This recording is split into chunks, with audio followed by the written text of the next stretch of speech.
The morning air in Alumo Lane felt heavy, and Adanna tried to calm her nerves by humming as she walked into the kitchen with a bowl of warm rice. The room was loud with children chasing a tiny radio, but everything went quiet for her when Mama Njeri looked at her with folded arms and a cold face. She spoke loudly, telling everyone that Adanna was only good for cleaning, and the words hit her so hard she almost dropped the bowl. Her smile slipped away and her breath caught in her throat. One small child stared at her as if trying to understand why the grown-ups had turned cruel. Adanna felt the floor tilt beneath her, because the woman who was supposed to stand with her had become the one pushing her down. She stepped out to the back of the house, where the heat from the kitchen followed her like a mark she could not hide. She sat on the steps and tried to breathe, but her chest ached with hurt she did not know how to name. Still, beneath the pain, something steadier began to form. It was small and quiet, but it told her she did not have to live under anyone's shadow forever. After that morning in the kitchen, life in the compound starts to feel like walking through a place filled with tiny thorns. Nothing hurts loud enough for anyone to admit it, but each moment leaves a mark on Adanna. When she brings bowls of food, someone pushes them aside without even looking at her. When she shares an idea, people laugh as if she is a child who said something silly. When she tries to ease the tension with a joke, sometimes it works, but most days it falls flat and the silence cuts her more than any insult. It becomes a game she never wanted to play, a test she never asked to take. At night she sits by the small window in her room, the moonlight touching her hands as she threads beads into bracelets she hopes to sell one day. It is the only time she lets herself cry.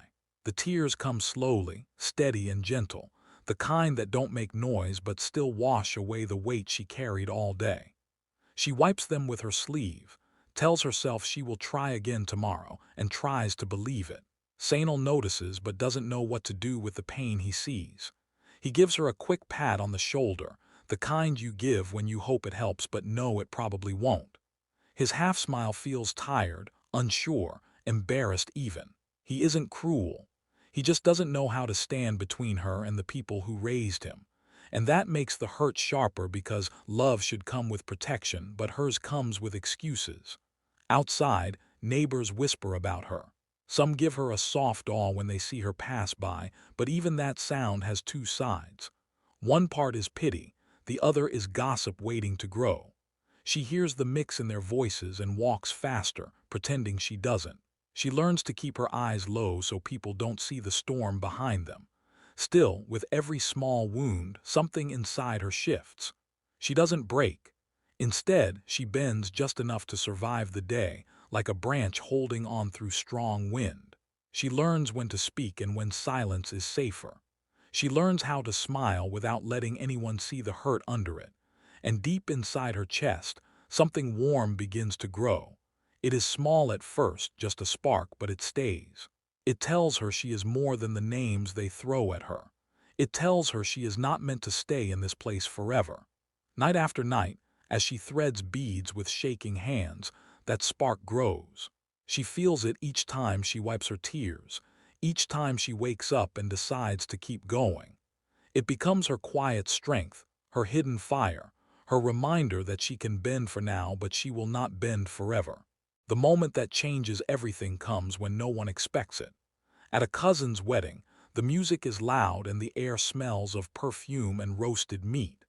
People dance, children run between chairs, and Adanna tries to keep her smile steady. Then Mama Njeri steps forward to praise another young woman's cooking and sewing. She speaks with pride, loud enough for everyone to hear. After a pause, she glances at Adanna and says she is only good for tidying. The crowd laughs in that uneasy way people do when they are not sure if something is a joke. The sound feels like a slap. Something inside Adanna loosens, like a knot finally giving way. She stands there with her hands pressed together, pretending she didn't hear it, but her heart beats so hard she feels it in her fingers. For the first time she sees her life clearly, the way you suddenly see your reflection in a window when the sun hits it right. She realizes she cannot spend her whole life waiting for someone to treat her as more than a shadow. The next morning, The sky is pale and quiet. Adanna packs a small bag with only what she needs. She folds a note and leaves it inside a clean tea towel on the kitchen table. She chooses her words carefully, not wanting to hurt anyone, only wanting to free herself. Then she walks out of the compound with her back straight and her steps steady. She heads towards Zamira Market, a place known for noise, color, and possibility. As she enters, she smells roasted corn, fried plantain, fresh cloth, and spices. The sound of bargaining, laughter, and music fills her ears, and for the first time in a long while, she feels like she can breathe. She walks past several stalls until she hears someone calling for help. A woman who sells simple crafts needs an extra pair of hands. Adanna steps forward and offers to work. She spends the whole day sorting fabrics, arranging beads, stitching small pieces, and greeting customers. When the woman gives her her first coin, it feels heavier than gold. It is the first time she earns something with her own name, not with anyone else's approval. At night, she lies on a thin mattress in a small room she rents above a food stall. She listens to the market's soft evening sounds. She smiles at the memory of two customers praising her embroidery. She thinks of a neighbor who brought her warm porridge for dinner. Then she laughs at how strange and new everything feels. But sometimes the tears also come. They soak her pillow because change hurts even when it is right. Still, each day she wakes up stronger. Each day away from the compound teaches her who she really is. With every stitch she makes, every coin she earns, and every step she takes through the busy market, she becomes a woman who knows her worth and refuses to walk backwards. The months that follow turn into a steady rhythm for Adanna. Every morning she ties her hair back, opens the small tailoring nook she has rented in Bongo Hill, and begins her day with thread between her fingers. The shop is tiny, but it feels like a world she shaped for herself. She sews aprons, head wraps, and little pieces of cloth that shine with color. People walk in and smile at her work, some touching the fabric as if it carries a blessing. Each time someone buys something, Adanna feels a warm rush in her chest, the kind that tells her she is finally building something that belongs to her. One afternoon she notices a young woman sweeping outside a nearby stall. The girl reminds her of herself, standing quietly with dust on her feet and hope hidden in her eyes. Adanna calls her in and asks if she wants to learn tailoring. The girl nods so quickly it makes them both laugh. Day by day, Adanna teaches her how to measure a waist, how to handle cloth gently, how to make a stitch that looks clean and proud. The girl works hard, and together they create pieces that customers admire. The shop slowly becomes more than a place to sew. It turns into a small corner where people come to rest their worries. Women bring their babies to show her their new outfits. A neighbor walks in one day crying about her husband, and Adanna gives her a seat and listens. Another woman passes by and tells a joke so funny that both of them end up laughing until they hold their stomachs. The room fills with the kind of laughter that heals old hurts. Adanna listens, comforts, and laughs along, and she feels herself soften in ways she couldn't before. Her own laughter changes too. Sometimes she lets out a quick, surprised ha-ha that makes her cover her mouth. Other times she laughs so freely that even strangers smile. The heaviness she once carried in silence begins to slip away, replaced by a growing confidence that shows in the way she stands at her sewing table. One morning, a local market agent stops by and asks a few questions. A week later, her name is mentioned on a small radio segment about local artisans. She hears her own story played through a cracked speaker and feels her heart jump. The next day, customers arrive early, forming a line that winds outside her door like a colorful ribbon. She keeps checking the mirror to make sure she isn't dreaming. People call her talented. They call her creative. They call her by her name. They buy what she makes not out of pity but out of love for her work. Every evening she locks up her shop and holds the day close to her. Her life is no longer measured by chores or by what someone thinks she is worth. It is measured by her hands, her choices, and the bright pieces of fabric that now carry her story. News about Adanna spread slowly at first, then all at once, like a tide that cannot be stopped. People in the old compound begin whispering her name with a mix of surprise and wonder. One morning Mama Njeri stands in the courtyard holding a notice from the council. It says, Adanna's tiny stall has been chosen to supply outfits for the town festival. The words hit her harder than she expects. Her pride twists into something sharp, something she doesn't know how to swallow. She stares at the paper for a long time, as if trying to make the letters change. Then a mischievous nephew posts a video online. In the clip, Adanna is laughing as she helps a bride into a bright dress. Her joy is so natural that it lights up the room. The caption says the cleaner who stitches dreams. It is meant as a joke, maybe even a small dig, but people love it. They share it everywhere. Comments pour in, calling her talented, gifted, inspiring. Strangers thank her for showing that pain doesn't stop a woman from rising. The words reach the compound like a mirror held to the past, and Mama Njeri's face tightens each time someone calls Adanna the woman who rose. One quiet afternoon, Sanal gathers the courage to visit her shop. He stands at the doorway holding his hat like it might protect him. His eyes look tired, unsure, and full of things he cannot say. Adanna sees him and feels her heart shift in an old, familiar way, but she stays calm. She invites him in and pours him tea. Her hands tremble a little as she places the cup in front of him. So many memories sit between them, some good, many painful. Sanal takes a sip and lets out a small laugh. It is the kind of laugh that escapes when a weight finally slides off the chest. He tells her he is proud of her. He apologizes without hiding behind excuses. He looks around the shop at the colors, the fabrics, the careful work, and she can see something soften in him. For a moment they sit in a silence that feels gentle instead of heavy. In that simple moment the years between them fold together. The hurt, the fear, the old kitchen where she once felt trapped, all of it feels distant. The world has shifted. She is no longer the woman who waited in a corner for kindness. She is the woman who built something strong enough to echo back into the place that once tried to quiet her. And for the first time, the old house feels like a story that might still find a kinder ending. The news that the compound is for sale reaches Adanna on a slow afternoon, while she is fixing the hem of a child's dress. A woman from the market leans in and tells her the owner is drowning in debts and wants to get rid of the place quickly. For a moment Adanna freezes, needle still in her hand. The thought feels strange, almost unreal. That house was once the place where she felt the smallest. Now the idea of owning it rises in her mind like a quiet spark she cannot ignore. She sits with it for a few days, feeling both fear and a strange pull, as if fate itself is knocking softly on her door. She gathers her savings, counting every note she earned with long days and aching fingers.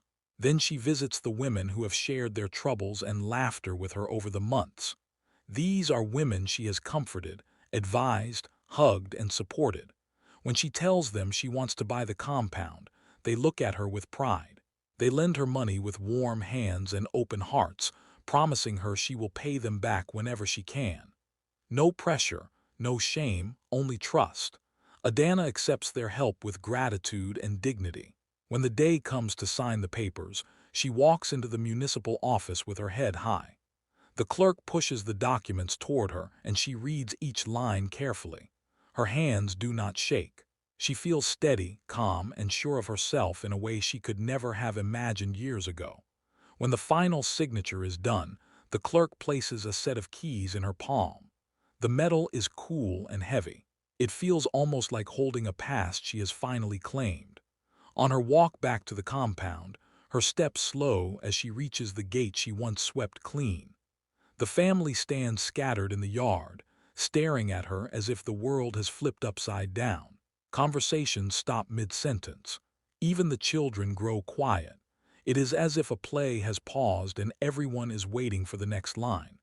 Adanna walks through the gate without hesitation. Her heart beats fast, but her face stays calm. Mama Njeri's posture changes the moment she sees the keys. Her shoulders lift, then drop, her pride folding into itself like fabric losing its shape. She looks away, then back, unsure of what she should feel. Anger, shame, surprise, they all pass over her face like quick shadows. Adanna doesn't look triumphant. She doesn't smirk or boast. She simply walks into the kitchen, the same kitchen where she once stood frozen while insults hit her like stones. She places her hand on the door, unlocks it slowly, and steps inside. The air smells familiar. Old pain and new strength mix in her chest. She turns to the room behind her and says, in a steady voice, that the house now belongs to her. The words settle into the walls like rain. The moment feels sharp, real, and clean, as if the past and present are meeting in the same breath and finally agreeing on who she has become. Owning the house does not bring instant peace. It only gives Adanna the power to start again. The real work begins the next morning, when she stands in the hallway and realizes she must rebuild the home from the inside out. She sets new rules, simple ones but firm. Chores are shared fairly. Mealtimes happen at set hours so no one pushes work onto someone else. Everyone speaks with respect, not out of fear but out of choice. The changes feel strange at first, almost too quiet, as if the walls themselves are waiting to see if this new order will last. Mama Njeri pushes back in the beginning. She rolls her eyes, mutters under her breath, and claims the old ways were fine. But slowly, day by day, something shifts. Maybe it is the way neighbors now admire Adanna. Maybe it is the way people look at Mama Njeri with raised brows, wondering how she will treat the new owner. Or maybe it is simply time working on her heart. Whatever it is, the hardness begins to loosen. One morning during breakfast, she tries to say sorry but the words get stuck. Instead, she tells a story about her own mother's strict ways. Halfway through, her voice cracks. Adanna watches her wipe her eyes with the edge of her wrapper and realizes softness is coming back to her in small pieces. Sanal learns too. He stands beside Adanna more confidently, helping with repairs, listening more, speaking less defensively. He learns how to be present without waiting for someone else to fix things for him. When the neighbors notice this change, they whisper and smile. Some laugh softly when they catch Mama Njeri tying a child's shoelace or passing someone a bowl without a sharp comment. Other times they let out a gentle awe, proud to see kindness returning to the old compound. Not every day is clean or easy. Sometimes an insult slips from old habit. Sometimes a door slams because someone feels misunderstood.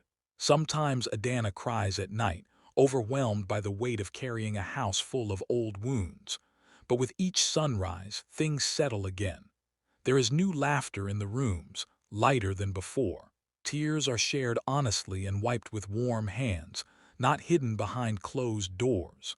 Forgiveness comes slowly, not forced, not demanded, but offered when hearts are ready. The house begins to feel like a living thing learning to breathe again.